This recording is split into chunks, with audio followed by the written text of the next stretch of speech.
Exodus chapter 10.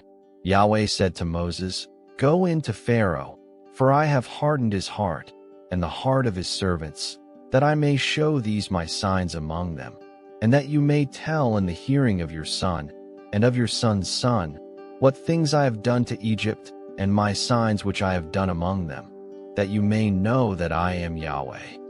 Moses and Aaron went in to Pharaoh and said to him, "This is what Yahweh, the God of the Hebrews, says.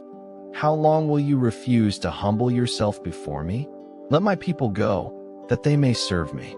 Or else, if you refuse to let my people go, behold, tomorrow I will bring locusts into your country, and they shall cover the surface of the earth, so that one won't be able to see the earth. They shall eat the residue of that which has escaped, which remains to you from the hail, and shall eat every tree which grows for you out of the field. Your houses shall be filled, and the houses of all your servants, and the houses of all the Egyptians, as neither your fathers nor your fathers' fathers have seen, since the day that they were on the earth to this day." He turned and went out from Pharaoh. Pharaoh's servants said to him, "How long will this man be a snare to us? Let the men go, that they may serve Yahweh, their God. Don't you yet know that Egypt is destroyed?" Moses and Aaron were brought again to Pharaoh, and he said to them, "Go, serve Yahweh your God. But who are those who will go?" Moses said, "We will go with our young and with our old, with our sons and with our daughters, with our flocks and with our herds will we go, for we must hold a feast to Yahweh." He said to them, "Yahweh be with you if I will let you go with your little ones. See, evil is clearly before your faces. Not so. Go now, you who are men, and serve Yahweh, for that is what you desire." They were driven out from Pharaoh's presence. Yahweh said to Moses, "Stretch out your hand over the land of Egypt for the locusts, that they may come up on the land of Egypt and eat every herb of the land, even all that the hail has left." Moses stretched out his rod over the land of Egypt, and Yahweh brought an east wind on the land all that day and all night.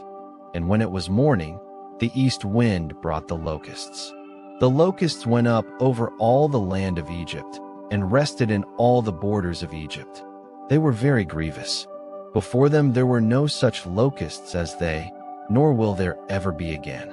For they covered the surface of the whole earth, so that the land was darkened, and they ate every herb of the land, and all the fruit of the trees which the hail had left. There remained nothing green, either tree or herb of the field, through all the land of Egypt. Then Pharaoh called for Moses and Aaron in haste, and he said, "I have sinned against Yahweh your God, and against you. Now therefore please forgive my sin again, and pray to Yahweh your God, that he may also take away from me this death." He went out from Pharaoh and prayed to Yahweh. Yahweh turned an exceeding strong west wind, which took up the locusts and drove them into the Red Sea. There remained not one locust in all the borders of Egypt. But Yahweh hardened Pharaoh's heart, and he didn't let the children of Israel go. Yahweh said to Moses, "Stretch out your hand toward the sky, that there may be darkness over the land of Egypt, even darkness which may be felt."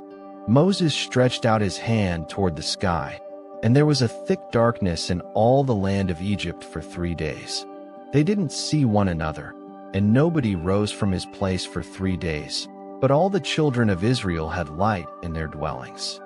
Pharaoh called to Moses and said, "Go, serve Yahweh. Only let your flocks and your herds stay behind. Let your little ones also go with you." Moses said, "You must also give into our hands sacrifices and burnt offerings, that we may sacrifice to Yahweh our God. Our livestock also shall go with us. Not a hoof shall be left behind, for of it we must take to serve Yahweh, our God, and we don't know with what we must serve Yahweh until we come there." But Yahweh hardened Pharaoh's heart, and he wouldn't let them go. Pharaoh said to him, "Get away from me. Be careful to see my face no more, for in the day you see my face you shall die." Moses said, "You have spoken well. I will see your face again no more."